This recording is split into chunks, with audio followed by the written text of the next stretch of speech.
issue and okay, three people, three people, three people.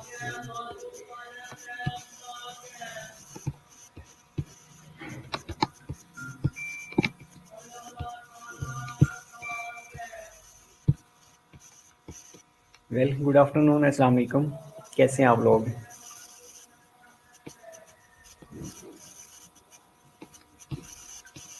Okay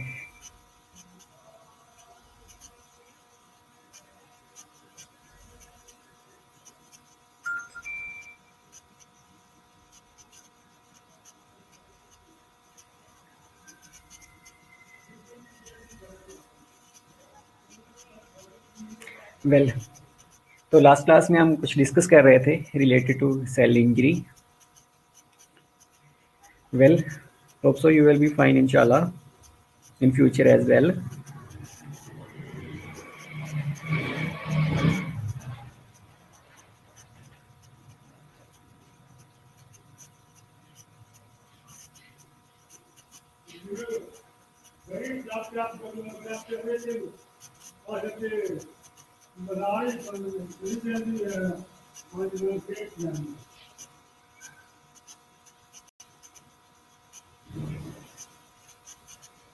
very good afternoon बेटा, मैं ठीक हूँ। आप ठीक हैं? तो क्या होती है सेल इंजरी? आप लोगों ने थोड़ा सा बता देना मुझे कि सेल इंजरी क्या होती है। इसको गो थ्रू करते करते एट द एंड हम डिस्कस कर लेते हैं। बेटा शोर तो थोड़ा बहुत आएगा क्योंकि मैं अपने रूम में हूँ और साथ में गली है, डेफिनेटली शोर होगा।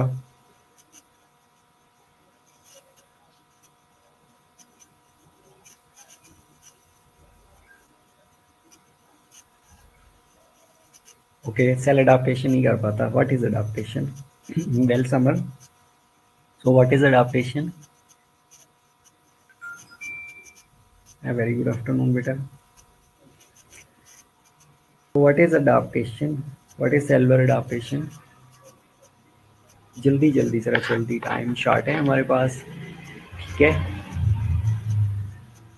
सो दैट हम वाइंड अप करने के बाद नेक्स्ट कंटिन्यू कर सकें।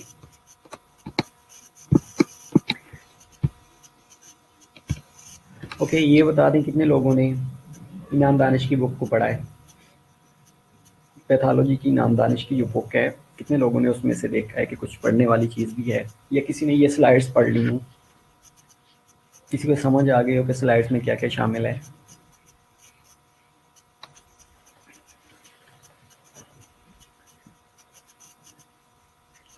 ओके, चेंजेस आती हैं सेल में। बेटा किस तरह की चेंजेस आती हैं सेल में? सेल में किस तरह की चेंजेस आती हैं? लाइक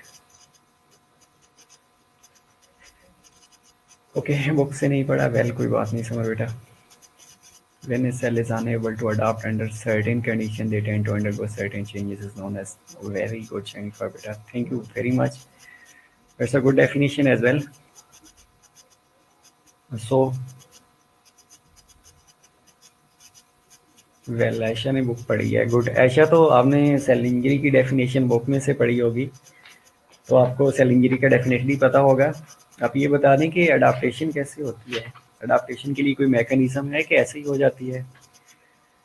ओके, हमने एक last time physiological, okay well, pathological और फिजियोलॉजिकल चेंजेस आती हैं, नो डाउट बेटा आती हैं। I am totally agree with you.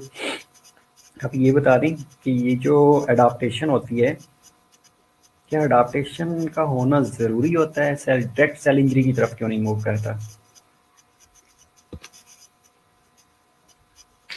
Cell जो है, सेल डायरेक्ट सेल इंजरी की तरफ मूव क्यों नहीं करता? डायरेक्ट सेलुलर अडाप्टेशन पहले क्यों होती है? Question is that.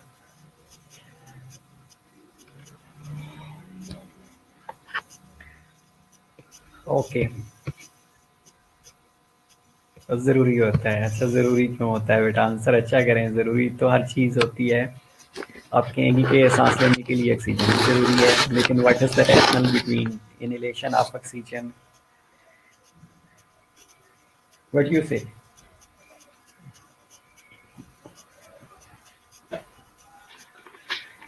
सही। तो जब सेल की लिमिट एक्सीड हो जाती है तो सेल इंजरी हो जाती है। और उससे पहले जो लिमिटेशंस होती हैं, लिमिटेशन को मेंटेन कर जब सेल कर रहा होता है तो उसको अडाप्टेशन कहा जाता है। That's all.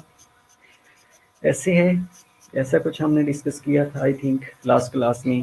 एट्राफी हाइपरट्रॉफी के बारे में डिस्कस किया था कि ये अडाप्टेटिव मैकेनिज्म्स होती हैं, मेटाप्लेजिया होता है। ओके, बॉडी कंपार्ट करने की कोशिश करती है, ऑर्गन करते हैं, सेल करता है, टिश्यू करते हैं, डेफिनेटली यस। होम्योस्टेसिस मेंटेन करने के लिए इम्पोर्टेंट होता है, ओके, होम्योस्टेसिस मेंटेन करने के लिए अडाप्टेशन का होना ज़रूरी होता है इन सर्टेन कंडीशंस। लेकिन सारा what is homeostasis? What is homeostasis बेटा?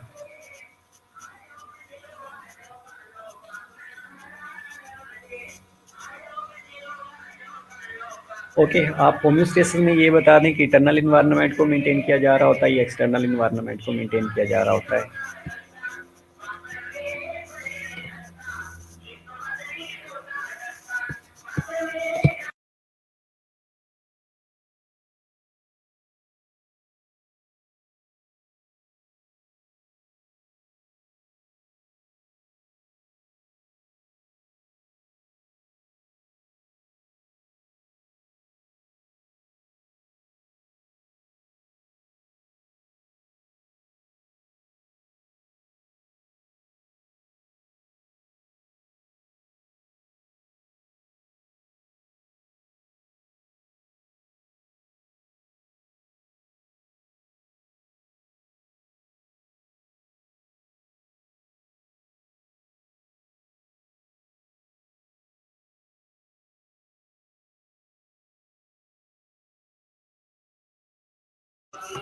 ओके, इंटरनल इन्वायरमेंट मेंटेन किया जा रहा होता है, डेफिनेटली यस। इंटरनल इन्वायरमेंट आप ये भी कह सकते हैं कि जब अडाप्टेशन हो रही होती है तो उसमें हम इंटरनल इन्वायरमेंट को देखते हैं, एक्सटर्नल इन्वायरमेंट को नहीं देख रहे होते। सेल का सिर्फ इंटरनल साइड देखी जा रही होती है, आउटसाइड सेल जो चीज़ें पड़ी होती हैं उनको नहीं देखा जा रहा होता।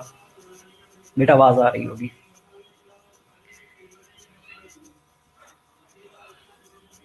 एट सम एक्सटेंट आप ये कह सकती हैं कि अडाप्टेशन में होम्योस्टेसिस को मेंटेन किया जा रहा होता है। बेटा homeostasis I think is something else and adaptation is something else. अब जब हम इन्फ्लेमेशन पढ़ेंगे ना, इन्फ्लेमेशन, तब आपको क्लियर होएगा कि सेल इंजरी क्या थी, इन्फ्लेमेशन क्या है, होम्योस्टेसिस क्या है, अडाप्टेशन क्या है। ये डिफरेंट चीज़ें हैं, डिफरेंट टर्मिनोलॉजीज हैं, ये एक दूसरे के साथ मर्ज नहीं हो सकती।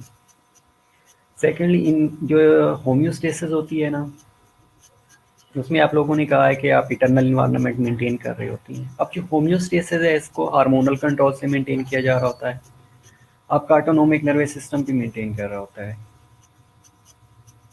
Certain hormones, glands, neurotransmitters release होकर उनको मेंटेन किया जा रहा होता है।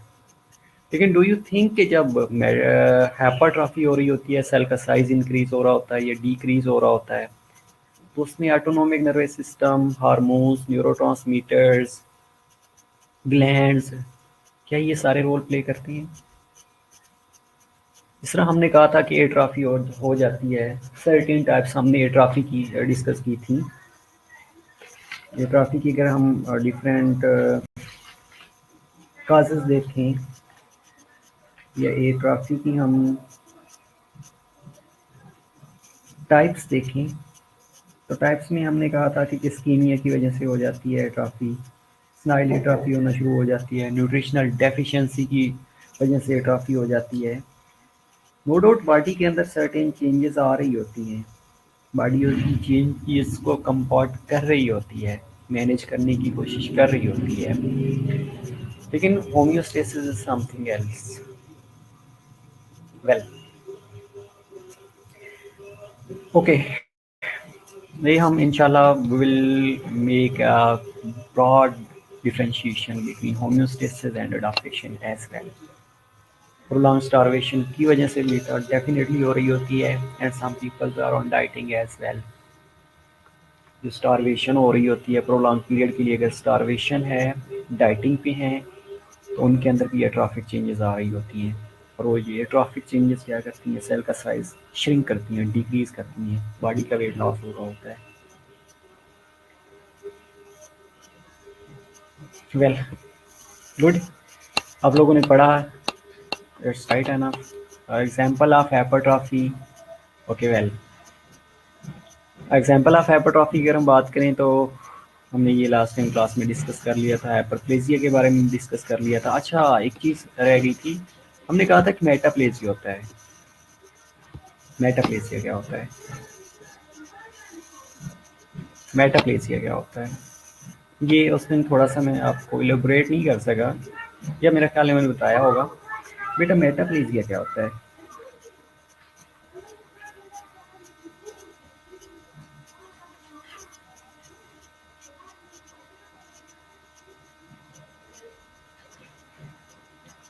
बाकी लोग ऑनलाइन नहीं होना चाह रहे, क्लास नहीं अटेंड करना चाह रहे, it's okay, no problem, up to them, but it's very unethical. जो चेस्ट सफरिंग है, definitely you know very well.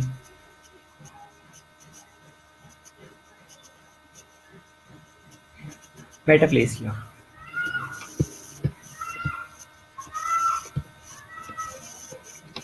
Metaplasia क्या होता है बेटा?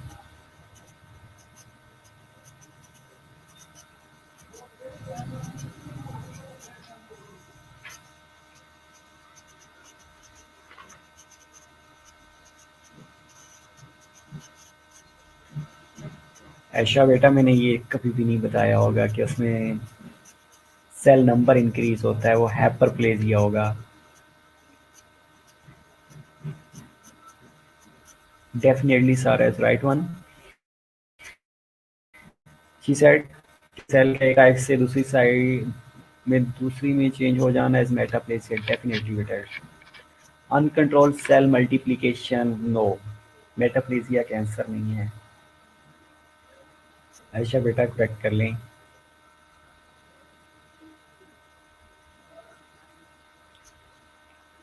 ओके, सही। तो मेटाप्लेजिया क्या होता है बेटा? मेटाप्लेजिया भी एक, सारा ने ही सही बताया है, जैनब ने सही बताया कि change in cell type. Well, आप लोगों के कमेंट्स देखे जा रहे हैं बेटा, पढ़े भी जा रहे हैं। Well, you are encouraged to contribute, to make a good contribution related to your studies, related to your pathophysiology.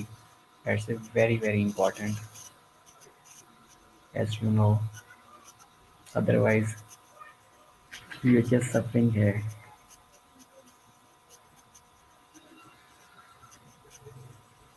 Okay, metaplasia में आप लोगों ने ये कहा है कि एक सेल का दूसरी सेल टाइप के अंदर चेंज हो जाना।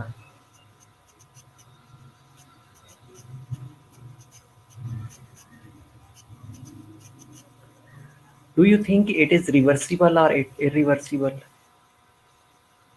कि अगर हम स्ट्रेसर को रिमूव कर देंगे तो क्या जो पहली सेल टाइप थी उसमें ये चेंज हो जाएगा? डेफिनेटली बेटा हो जाता है, क्योंकि इसके अंदर अगेन अडाप्टेटिव मैकेनिज्म स्टार्ट होना शुरू हो जाती हैं, अडाप्टेटिव चेंजेस आती हैं। और वो जो अडाप्टेटिव चेंजेस हैं वो किसी भी स्ट्रेस की वजह से हो रही होती हैं। एग्जैक्टली रिवर्सिबल है बेटा, समर, थैंक यू। रिवर्सिबल है बेटा, जैसे ही आप स्ट्रेस को रिमूव करेंगे, एडवर्स इन्वायरमेंट को रिवर्स करेंगे, स्ट्रेस को रिमूव करेंगे, तो जो नॉर्मल सेल्स थे वो ग्रो करना शुरू कर देती हैं, तो अगेन नॉर्मल सेल की तरफ चला जाता है।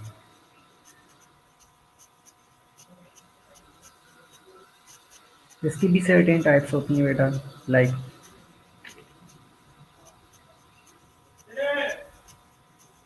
मेजन काइमल होता है और एपिथीलियल होता है। ये दो तरह के मेटाप्लेसिया हो रहे होती हैं। वन इज एपिथीलियल मेटाप्लेसिया, दो टाइप्स होती हैं बेटा। वैसे सर्टेन टाइप्स और भी हो सकती हैं, लेकिन मेनली जो मेटाप्लेसिया है उसकी दो टाइप्स शो हुई होती हैं।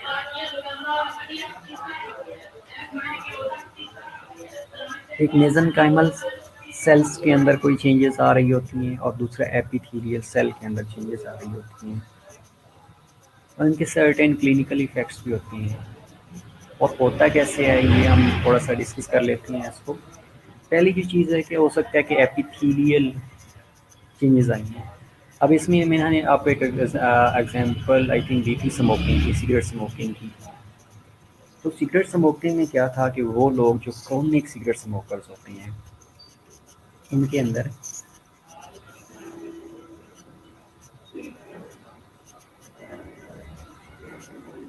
सोडो stratified columnar ciliated epithelium present होती हैं, जिनके अंदर सीलिया होते हैं।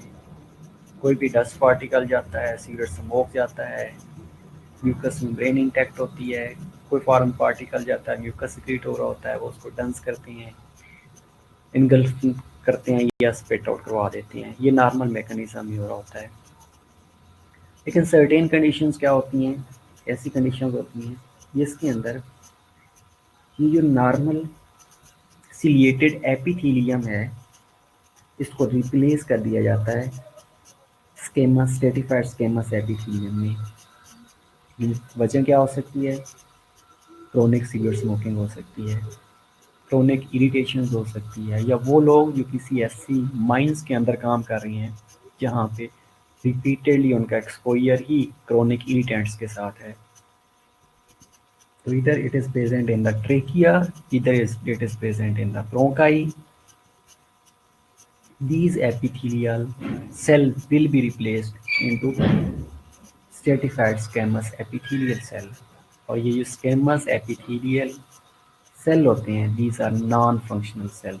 इनके ऊपर क्रोनिक इरिटेशन होती रहे कोई फ़र्क नहीं पड़ता, सिगरेट पीते रहें कोई फ़र्क नहीं पड़ता। अब एक एग्जांपल है, मोस्टली अगर फर्स्ट टाइम कोई सिगरेट स्मोक करता है उसको कफ होती है, और बहुत से लोग आपने आइडेंटिफाई किए होंगे जो क्रोनिक टाइम से प्रोलॉन्ग पीरियड से स्मोक कर रहे होते हैं लेकिन उनको कफ नहीं होती।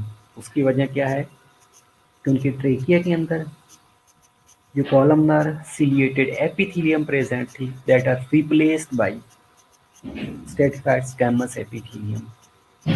तो स्क्वैमस एपिथेलियम के ऊपर अगर क्रोनिक इरिटेशन या सिगरेट स्मोकिंग कुछ भी होता रहेगा उसका इफेक्ट नहीं करेंगी वो, तो उसको कफ नहीं होगी। इसके अलावा मोस्टली आप लोगों ने सुना होगा कि गॉल स्टोन बन गए हैं पेंक्रियाज के अंदर, सॉरी गॉल ब्लैडर के अंदर बाइल स्टोन बनना शुरू हो गए हैं। इनिशियली क्या होता है कि जब जैसे ही बाइल स्टोन बनते हैं वो स्फीयर पेन काज करती हैं। Cholecystitis, cholelithiasis, cholecystitis inflammation of gall bladder, cholelithiasis stones का प्रेजेंट होना। इनिशियली वहाँ पे जैसे ही गॉल स्टोन बनेंगे तो म्यूकोजल इरिटेशन कॉज करते हैं, स्फीयर पेन होता है। Once the bile duct or the cell or the mucosa is replaced by stratified squamous epithelium, pain खत्म होना शुरू हो जाता है। और क्रोनिक कोलिलिथियसिस वाले लोग जिनके गॉल स्टोन्स होते हैं या गॉल ब्लैडर के अंदर स्टोन्स प्रेजेंट होते हैं उनको पेन नहीं हो रही होती। लेकिन जब इनिशियली स्टोन बनते हैं तो इनिशियली सवेयर पेन होती है। ये अडाप्टेशन ही होती है बेटा, मेटाप्लेजिया अडाप्टेशन के अंदर ही आता है, राइट। इसके अलावा सर्टेन आपने वो सुना होगा कि गर्ड हो जाती है, गैस्ट्रोएसोफेगस रिफ्लेक्स हो जाती है, और ये अगर ट्रीट ना की जाए तो ये पेरेट एसोफेगस को कॉज करती है, एसोफेजाइटिस को कॉज करती है। इसमें क्या होता है कि जो एसोफेगस होती है that is replaced by glandular mucus secreting columnar epithelial cell. Well, that was epithelial। दूसरा होता है mesenchymal। mesenchymal में ये होता है जो सेल्स होते हैं मोस्टली प्रेजेंट होते हैं बोन मैरो के अंदर, इधर फिब्रोब्लास्ट हैं या ओस्टियोब्लास्ट हैं या ओस्टियोसाइट्स हैं, मिच्योर्स कोई भी सेल्स होते हैं उनकी स्कारिंग होना शुरू हो जाती है। जैसे स्कारिंग होएगी, मेटाप्लेजिया होएगा।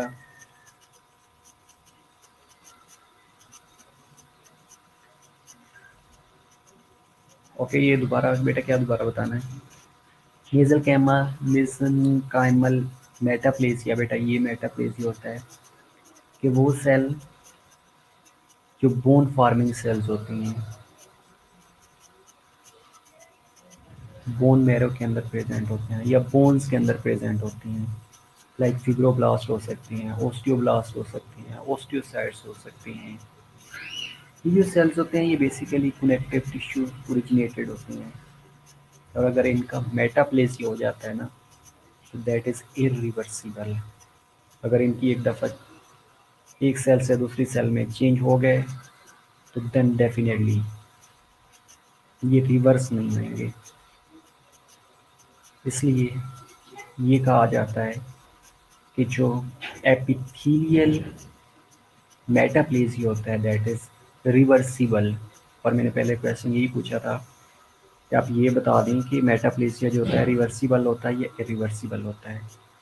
अगर तो मेटाप्लेजिया एपिथेलियल सेल का है तो दैट इज़ रिवर्सिबल। अगर मेसेंकाइमल सेल का है, कनेक्टिव टिश्यू का है, तो दैट इज़ इरिवर्सिबल, कभी चेंज नहीं होता। Got it? ये मैं उस दिन मैं आपको टाइप्स बताना भूल गया था। तो दो टाइप्स होती हैं, one is epithelial and other one is mesenchymal cell metaplasia, right? Okay well, causes हमने डिफरेंट ये काजेस डिस्कस ऑलरेडी कर ली थी, जिसको हमने सम अप किया था। सम अप में कोई मुश्किल लगा हो, इसको इस स्लाइड्स को एक दफ़ा देखिए 1 मिनट में, उसके बाद विल बी बैक इंशाल्लाह।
वेल अगर अब नॉर्मल सेल होगा तो रिवर्सिबल अडाप्टेशन हो जाएगी और सेल नॉर्मल स्टेट में चला जाएगा, और अगर रिवर्सिबल हुआ तो ये सेल डेड हो जाएगा, ये एट्रोफी हो जाएगी।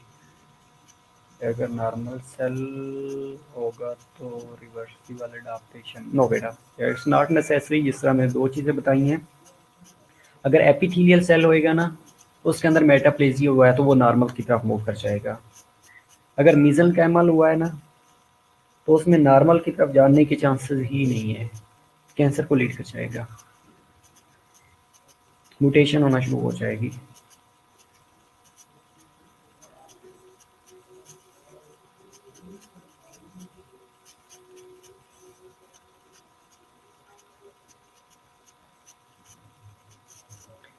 ठीक है, ओके जी, ये सेल इंजरी था। सेल इंजरी हमने डिस्कस कर लिया था, रिवर्सिबल रिवर्सिबल के बारे में भी डिस्कस कर लिया था, राइट।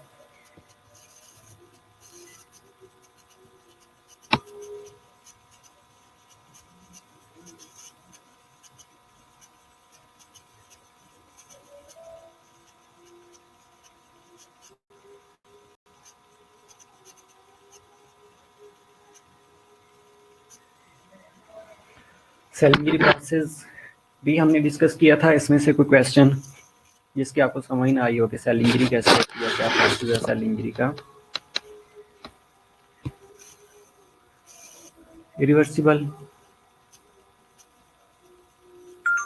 ऑटोलाइसिस हेट्रोलाइसिस की समझ आ गई थी।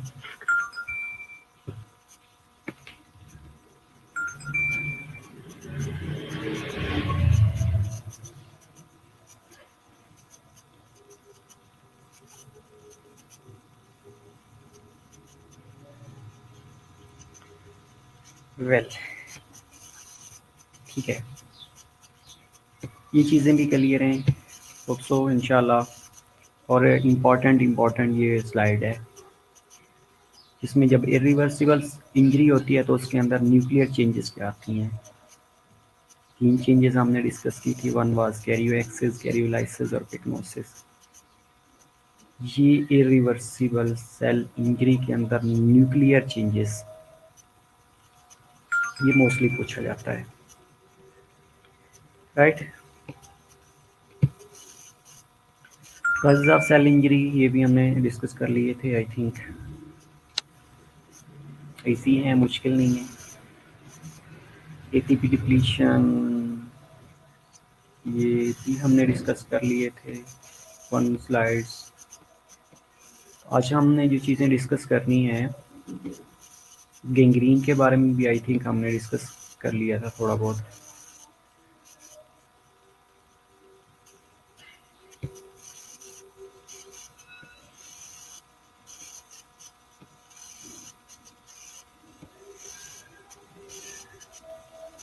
एपॉक्सिया, एपॉक्सिया क्या है?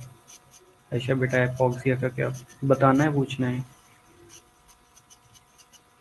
ओके, रिवर्सिबल सेल इंजरी जिसमें हमने कोगुलेटिव नेक्रोसिस, लिक्विफेक्टिव नेक्रोसिस के बारे में डिस्कस किया था, if I am not wrong. Pad necrosis और केशियस नेक्रोसिस के बारे में भी हमने डिस्कस किया था। आज हमने ये pattern of acute cell injury से डिस्कस करना है। अच्छा, गैंग्रीन से आज, अच्छा ओके, पहले नेक्रोसिस बेटा कर लें, उसके बाद गैंग्रीन की तरफ मूव कर जाएंगे, right. Okay, pattern of acute cell injury जिसमें मॉर्फोलॉजिकल पैटर्न ऑफ नेक्रोसिस होता है। ओके, सेल इंजरी के काजेज में हाइपोक्सिया बेटा, इस्कीमिया भी आता है, हाइपोक्सिया भी आता है, डेफिनेटली आता है।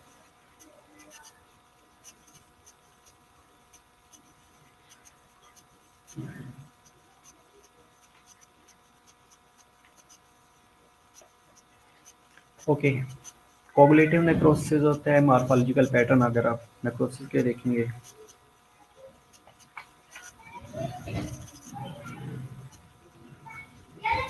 लिक्विफेक्टिव नेक्रोसिस होता है, कैशियस नेक्रोसिस होता है, पैड नेक्रोसिस होता है, फिब्रिनाइड नेक्रोसिस होता है, और गैंग्रीनियस नेक्रोसिस होता है।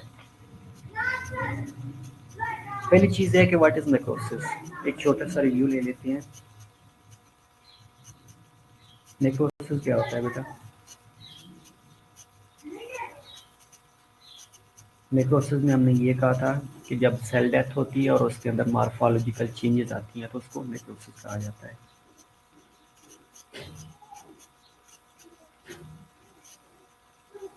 अब ये जो नेक्रोसिस, सर आवाज क्यों बंद हो जाती है? बंद तो नहीं होनी चाहिए वैसे। सेल डेथ के बाद जो मार्फोलॉजिकल चेंजेस आती हैं बेटा उसको नेक्रोसिस कहा जाता है। Cell plus morphological changes is known as necrosis. Okay, ठीक है। तो मैकेनिज्म, अगर नेक्रोसिस की बात करें तो दो तरह से नेक्रोसिस हो रही होती है। One is enzymatic degradation of cell होती है और दूसरा डीन्यूट्रिएशन ऑफ प्रोटीन होती है। एक बात हमेशा याद रखिएगा, ये एमसीक्यूज में भी क्वेश्चन आ रहा होता है कि जो इंजाइमेटिक डिग्रेडेशन होती है ना, वो लिक्विफेक्टिव नेक्रोसिस होती है, और जो डीनेचरेशन ऑफ प्रोटीन होती है वो कोगुलेटिव नेक्रोसिस होती है। ये एमसीक्यूज में पूछा जा रहा होता है और एमसीक्यूज में ये क्वेश्चन दिया जा रहा होता है कि इंजाइमेटिक नेक्रोसिस लीड्स टू कौन सी नेक्रोसिस, लाइक लिक्विफेक्टिव है, कोगुलेटिव है, फैट नेक्रोसिस है, फिब्रिनाइड नेक्रोसिस है, गैंग्रीनियस नेक्रोसिस है। तो ये बात फिंगर टिप पे लिख लीजिएगा एमसीक्यूज के अंदर कि जो इंजाइमेटिक डिग्रेडेशन ऑफ सेल है उसके अंदर लिक्विफेक्टिव नेक्रोसिस हो रही होती है, और जो डीनेचरेशन ऑफ प्रोटीन है उसके अंदर कोगुलेटिव नेक्रोसिस हो रही होती है।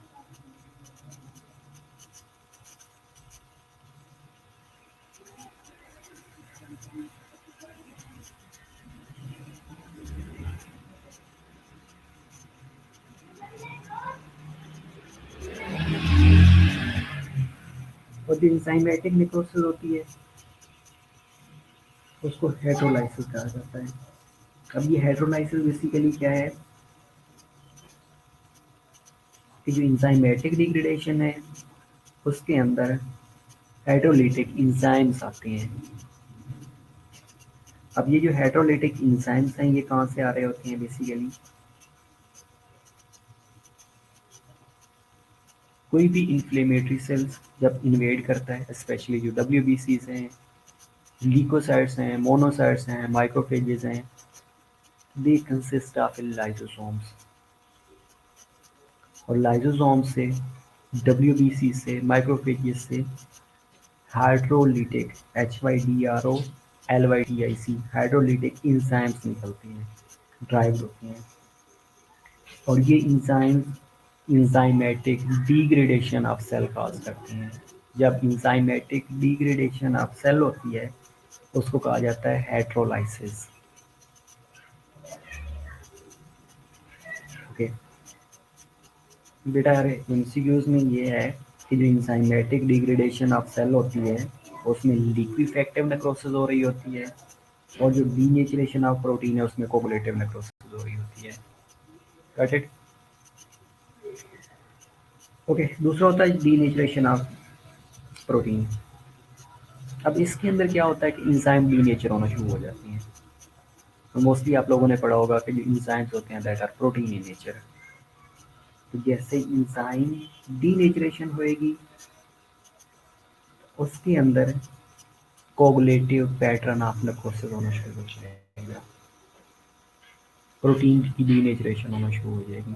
जैसे प्रोटीन की डीनेचरेशन होएगी that will lead to coagulation, coagulative necrosis.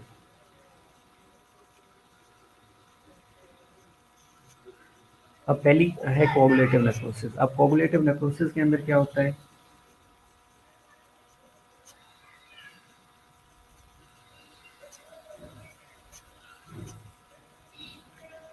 Coagulative necrosis जितनी भी हो रही होती है ना, मेनली किडनी के अंदर हो रही होती है, हार्ट के अंदर हो रही होती है, ये यू कैन से कि ये सॉलिड ऑर्गन के अंदर होती है।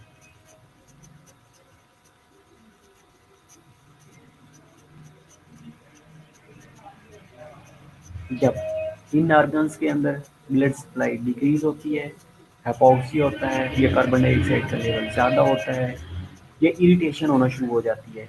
इरिटेशन होने के रिजल्ट में जो सेल्स हैं वो नेक्रोज होना शुरू हो जाएंगे। जब नेक्रोज होंगे उनकी जो सेलर आउटर लाइन होती है वो इंटैक्ट रहेगी, लेकिन जो इनसाइड है, इनसाइड द सेल्स है, उसके अंदर नेक्रोसिस होना शुरू हो जाती है।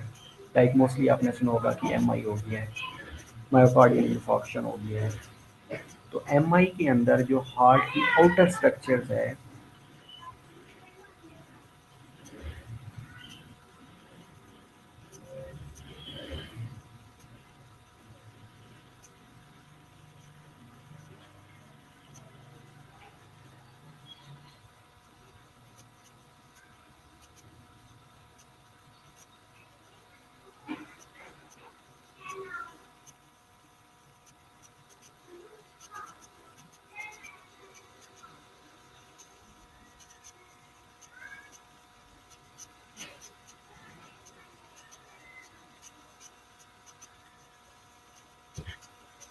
मोस्टली आप लोगों ने सुना होगा कि एमआई हो गया है।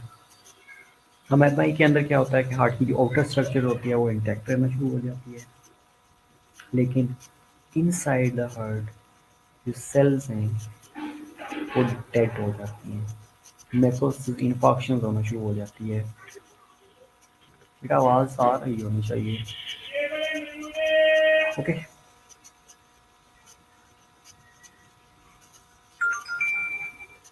अब कोगुलेटिव नेक्रोसिस के अंदर हो क्या रहा होता है, बेसिकली इसका मैकेनिज्म की अगर हम बात करें तो अगेन बात भी आ जाती है कि प्रोटीन की डीनेचरेशन होना शुरू हो जाती है।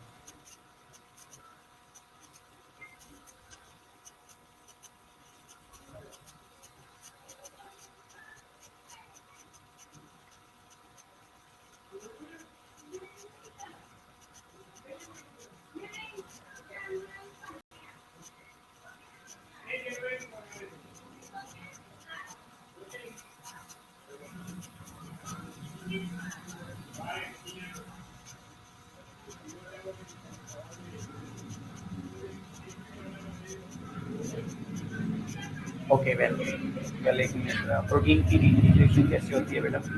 मोस्टली बेटा हीट से होती है,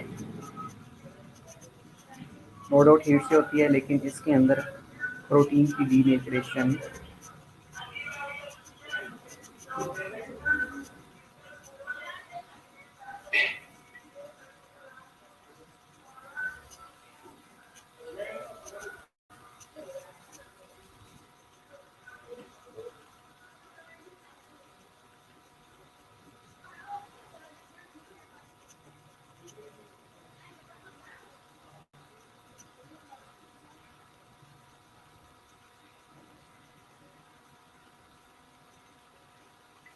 अब बेटा ये जो प्रोटीन की डीनेचरेशन हीट से हो रही होती है डेफिनेटली, लेकिन इनके अंदर जो बॉन्डिंग होती है ना उनको ब्रेक किया जा रहा होता है।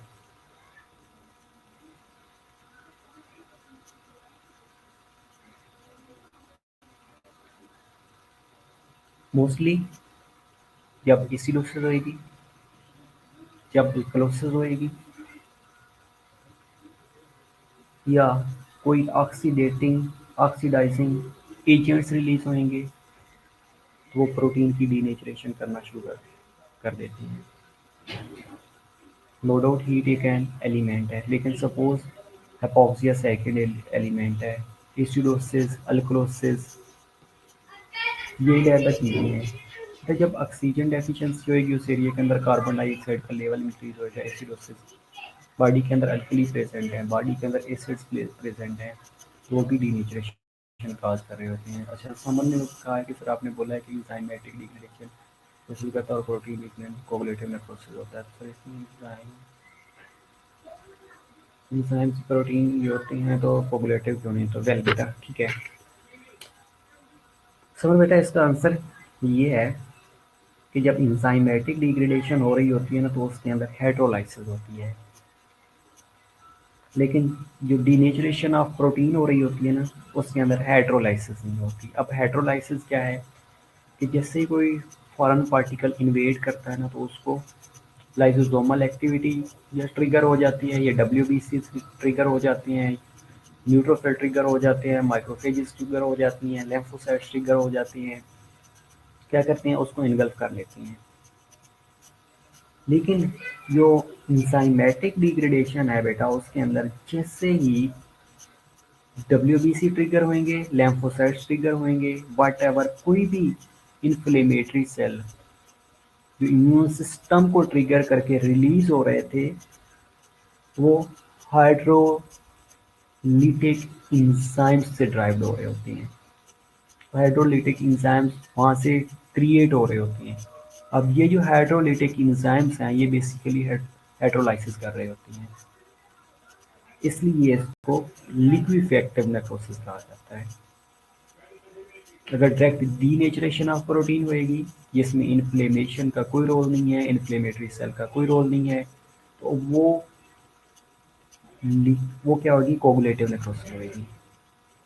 ये इसके अंदर मेन डिफरेंस है कि अगर हाइड्रोलाइसिस हो रही है अल्टीमेटली इंजाइम की डिग्रेडेशन होगी, इंजाइम की डिग्रेडेशन लिक्विफैक्टिव नेक्रोसिस को लीड कर रही होती है। Got it. दूसरी है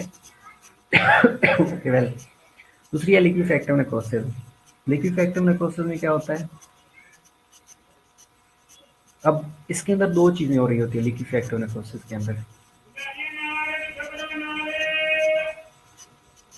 इसके अंदर autolytic enzyme as well as hydrolysis. Autolysis या हाइड्रोलाइसिस दोनों मिलके जो प्रोटीन्स होती हैं उनको लिक्विड के अंदर कन्वर्ट कर देते हैं, इसलिए इनको लिक्विफैक्टिव नेक्रोसिस कहा जाता है।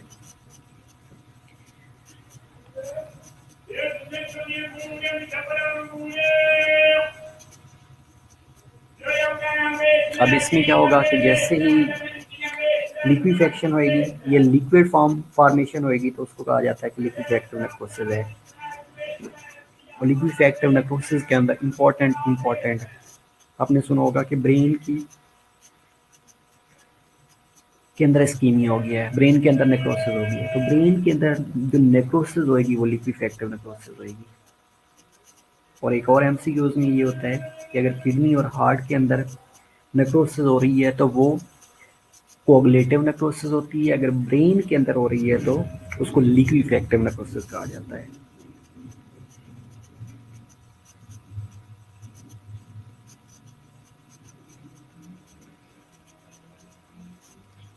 ओके बेटा, बैकग्राउंड म्यूजिक बंद हो गया। वेल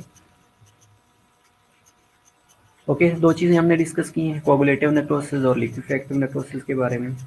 लिक्विफैक्टिव नेक्रोसिस में मैंने ये बताया है कि जो प्रोटीन्स हैं उनको लिक्विड के अंदर कन्वर्ट किया जाता है by the action of enzymes.